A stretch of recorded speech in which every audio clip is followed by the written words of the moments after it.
కన్యవారికి గనక చూసుకున్నట్లయితే ప్రధానంగా ఇక్కడ మీ యొక్క రాస్యాధిపతి బుధుడు.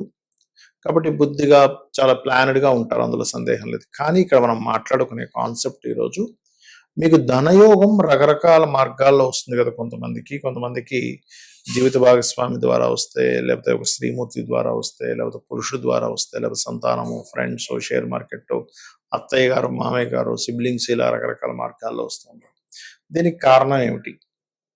కొన్నిసార్లు వాళ్ళ ద్వారా వస్తుంది, కానీ వాళ్ళ ద్వారానే సమస్య కూడా వస్తుంది, గుర్తుపెట్టుకోండి.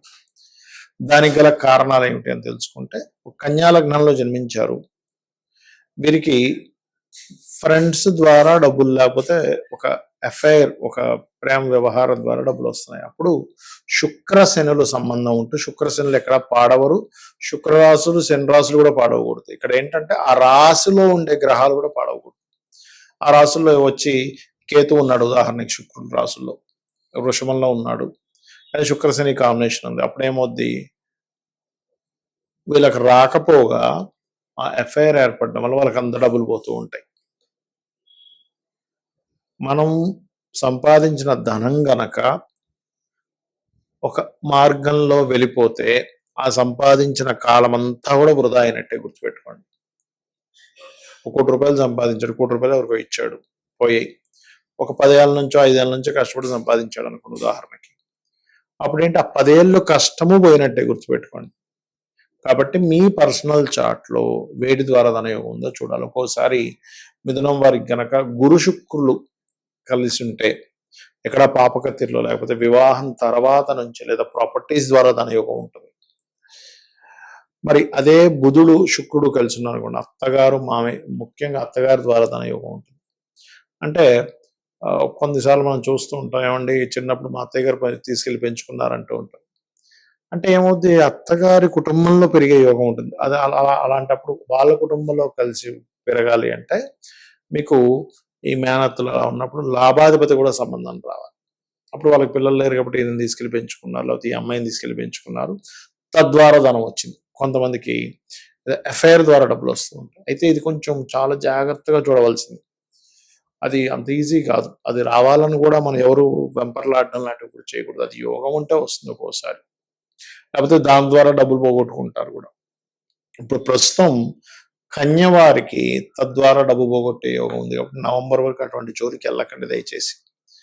కాకపోతే ఈ వాళ్ళ పర్సనల్ చార్ట్లో కనుక బాగుంటే, అంటే రవి శుక్రుడు మంచి కాంబినేషన్స్లో ఉన్నారు, మరీ క్లోజ్ కంజంక్షన్ లేకుండా 10 డిగ్రీలు దాటి ఉన్నారు ఇద్దరు, మంచి ఫలకృతాన్ని ఇచ్చేటువంటి రాసులు, అంటే శుక్ర రాసుల్లోనో, ముఖ్యంగా వృషభంలోనో, ధనస్సులోనే, అప్పుడు ఆ రూపంలో డబ్బులు కూడా వస్తాయి.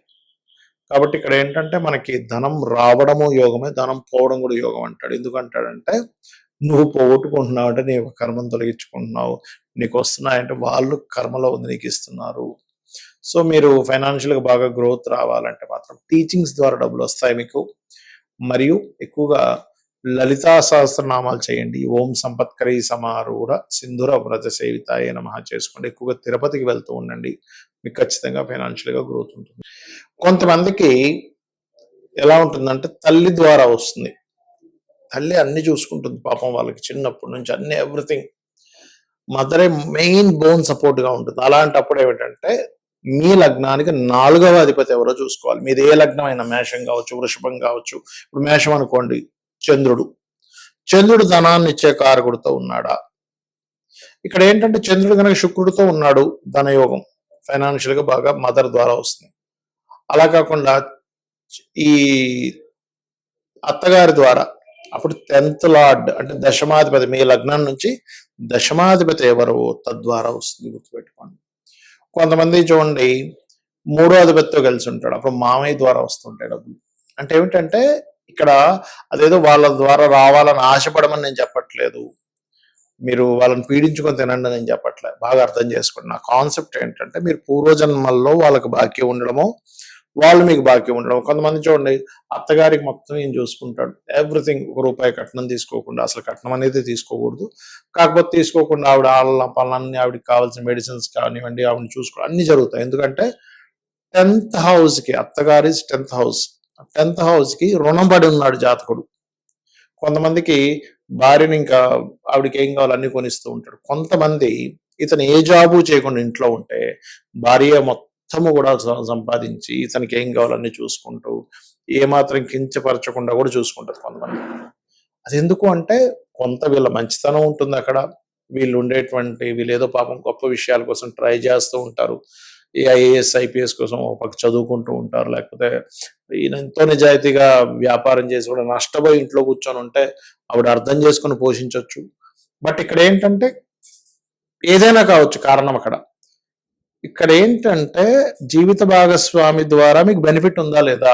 సింపుల్ గా ఏం చెప్తుంది, 7th and 2nd కాంబినేషన్స్ పుష్కలంగా బ్రహ్మాండంగా ఉన్నాయి, మహాదశలు నడుస్తున్నాయి. ఇక్కడ ఏంటంటే మనకి ఆ మహాదశ నడుస్తుందా లేదా కూడా చాలా ముఖ్యమైనటువంటి అంశం. మహాదశ నడవలేదు మీకు వేస్ట్. అది ఎప్పుడో 70 ఏళ్ళకు వస్తుంది. ఏం చేసుకుంటాం 70 ఏళ్ళకు వస్తే? అప్పుడు ఏదో ఇంట్లో కూర్చొని ఉంటే ఎవడు పెడుతూ ఉంటాడు. అలా కాకుండా కొంతమందికి చూడండి, భార్య లేదా భర్త ఆ యొక్క బిజినెస్ లో ఎంటర్ అయితే డబ్బులు వస్తాయి. అప్పుడు కూడా సప్తమం ధనయోగాన్ని ఇస్తుంటుంది. చాలా మంది ఏం చేస్తారు, పార్ట్నర్షిప్ అనగా వద్దనేస్తారు. వద్దడం కాదు, జాతక చక్రంలో ఏముందో చూడాలి. పార్ట్నర్షిప్ ద్వారానే కలిసి వచ్చే ఉంటాయి. నేను ఒక జాతకం చూసినప్పుడు అతనికి ఏంటంటే జాతకం చూస్తే అసలు ఏమీ అస్సలు అంటే అసలు బాగాలేదు. ఏంటి అసలు ఏంది బా ఉంటది, మీరు ఏదైనా కొంచెం మీరు సొంతంగా కాకుండా పార్ట్నర్షిప్ ఏమైనా చేయండి అంటే ఆయన ఒకటే మాట అన్నాడు, సార్ నేను పార్ట్నర్షిప్ చేసినప్పటి నుంచి నా లైఫ్ బాగుందండి అన్నాడు. ఎందుకంటే అతనికి పార్ట్నర్ ద్వారా ధనయోగం ఉంది. ఒక లారీతో ప్రారంభించాడు ఆయన. ఒక్క లారీతో ఇంట్లో ఉండే కొంచెం బంగారం తీసుకెళ్ళేదో లారీ కొన్నాడు. ఆయనతో పాటు ఇంకొక ఆయన కలిసి కొన్నాడు. 10 లారీలు అయిపోయాయి. కూర్చున్న దగ్గర లక్షలు వచ్చి పడుతుంది. అంటే ఏమిటి, అది పార్ట్నర్ ద్వారా ధనయోగం ఉంటే జీవిత భాగస్వామిని పార్ట్నర్ చేసుకోవచ్చు. బయట పార్ట్నర్స్ ద్వారా కూడా ధనయోగం వస్తుంది. అంటే ఇక్కడ మీరు అర్థం చేసుకోవాల్సిన విషయం ఏంటంటే ధనము ఏ రూపంలో ఉంది. ఒక స్త్రీ మూలకంగా ఉందా, శుక్రుడు ఇస్తాడు. ప్రేమ మూలకంగా ఉందా, పంచమం. ఒక్కోసారి పంచమం ప్రేమనే కాదు, సంతానం కలిగిన తర్వాత కూడా డబ్బులు వస్తాయి, గుర్తుపెట్టుకోండి. అంటే మీకు ఆ పర్సన్ పర్టికులర్ గా ఒక మనిషితో యోగం ఉన్నప్పుడు ఆ పర్టికులర్ జీవుడు అక్కడే జన్మిస్తాడు, గుర్తుపెట్టుకోండి. ఆ సర్కిల్లోనే జన్మిస్తాడు, అక్కడ ఉండే దాంట్లోనే జన్మిస్తాడు. ఆ పర్టికులర్ స్కూల్కే వెళ్తాడు, ఆ పర్టికులర్ కాలేజీకే వెళ్తాడు, ఆ పర్టికులర్ జాబ్కే వెళ్తాడు, అక్కడ ఎవరో పరిచయం అవుతారు, లేదా ఆ పర్టికులర్ మనిషినే పెళ్లి చేసుకుంటాడు. బికాజ్ ఆఫ్ దాన్నే యోగము అంటుంది జ్యోతిష్ శాస్త్రం. యోగం అది ఇబ్బంది పెట్టేదైనా యోగమే అంటుంది, మంచినైనా యోగం ఉంటుంది. ఎందుకంటుందంటే ఇబ్బంది పెట్టేదైనా యోగం ఎందుకు అవుతుందంటే ఇబ్బంది పడుతున్నావు నువ్వు, కానీ కర్మని తొలగించేసుకుంటున్నావు. సో కర్మ తొలగిపోవడం కూడా యోగమే కదా, మంచి కూడా యోగమే. ఎందుకంటే నీ కర్మని అనుభవిస్తున్నావు, రావాల్సిందని అనుభవిస్తున్నావు, నీ కర్మను తొలగించుకుంటున్నావు. కాబట్టి 2 యోగాలే. అయితే ఇక్కడ చాలా మందికి ఏమండి మాకు పార్ట్నర్స్ ద్వారానో లేకపోతే ఎవరి ద్వారా రావాలనుకుంటున్నాము అనే ఒక చిన్న ఆశ ఉంటుంది. అప్పుడు ఏ గ్రహం ద్వారా అయితే పాడై మీరు ఇబ్బంది పడుతున్నారు ఆ గ్రహానికి దానం ఇచ్చుకోవాలి. అంటే ఉదాహరణకి రవి ద్వారా కంబస్ట్ అయింది, గోధుమలు దానంగా ఇవ్వడం, సూర్య నమస్కారాలు చేసుకోవడం.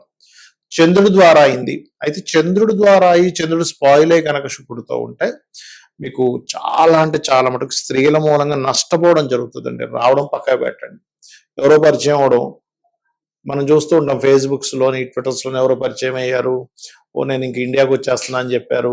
తెర చూస్తే వాళ్ళదేదో మన ఫ్లైట్ ఎయిర్పోర్ట్ లో బ్లాక్ అయిపోయింది, ఆ డబ్బులు కడితే కానీ అది రాదన్నారు. ఇలాంటివన్నీ మనం వింటూ ఉంటాం. వాడు డబ్బులు కడతాడు. లేకపోతే శుక్రుడి ద్వారా పాడైతే ఏమవుతుందంటే కొంతమంది వాహనం పెడతాడు, అసలు అది యాక్చువల్ ₹1,00,00,000 వాడు 30 లక్షలకి అమ్మేస్తున్నా అంటాడు. ఎందుకంటే నాకు సడన్ గా అర్జెంట్ ఉందండి, నేను ఎక్కువ నడపలేదు దాన్ని, నాది ఫలానా సోసోనంగా నా డబ్బులు కట్టేస్తాను. తీరా చూస్తే అంత ఫేక్ ఉంటుంది. ఫేక్ ద్వారా డబ్బులు పోతున్నాయంటే చాలా క్లియర్ గా మహాదశ గోచారం అంటే ధనస్థానాన్ని కేతు సంబంధం కలిగి ఉంటుంది. మహాదశ కూడా కేతు సంబంధాలు కలిగి నష్టపోయే కాంబినేషన్స్ లో ఉంటాయి. అలా రకరకాల మార్గాల్లో ఉంటాయి, గుర్తుపెట్టుకోండి. కాబట్టి మీరు ఒకటే గుర్తుపెట్టుకోవాలి, ఒక రిలేషన్ లోకి వెళ్ళేటప్పుడు అది లవ్వా లేకపోతే రకరకాల రిలేషన్సా లేకపోతే జీవిత భాగస్వామా, వాళ్ళతో మీరు ఏదైనా మనీ రిలేటెడ్ సంబంధించిన లావాదేవీలు నడిపేటప్పుడు ఆ లావాదేవీ ద్వారా మీకు నష్టం ఉందా లాభం ఉందా, ఇది ముఖ్యంగా తెలుసుకోవాలి. శ్రీమాత్రే నమః.